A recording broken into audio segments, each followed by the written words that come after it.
We romanticize the Haint blue ceilings and doors that are found on our old southern homes. We talk about them so cavalier, but what many don't realize is that their origins aren't so charming. And it's time that we rethink the way that we see these insect-repelling, spirit-deterring glamour pieces of the vintage South. The Haint blue color actually originated from European colonialism and West African culture. In West African cosmology, the color blue is sacred. It represents the spiritual world, water deities like Mami Wata, and it's been used for ritual textiles, body paint, and common in sacred spaces to signal reverence, boundaries, and ancestral presence. But in other places across the world, like the Scottish Highlands, Ireland, and even rural parts of England, they had a different use for this color. People were lime washing their homes with white plaster tinted blue.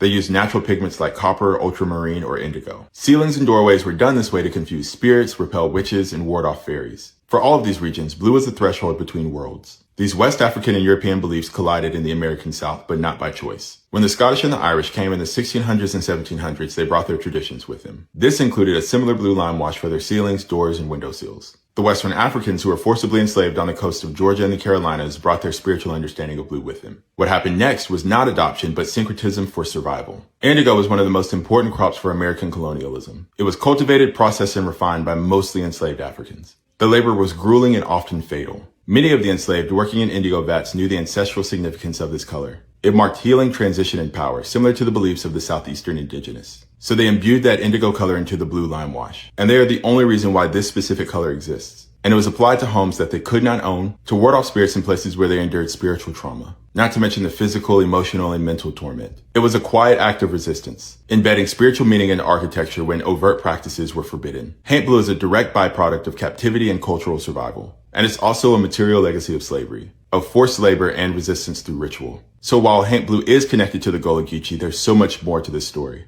Today, Haint blue is known as a confuser of spirits, the enemy of insects, or simply put, Southern tradition. But behind that are the black bodies that built that pigment, who use these porches and the color as an act of protection and a shield in a hostile world, who found a way to honor their ancestral beliefs despite the prevalence of Eurocentric Christianity. So when you see this color again, just remember it's not just a folktale or lore. It's a protective veil from something far worse than Haint's, but rather the evil hidden in the spirits of many at that time, written in blue.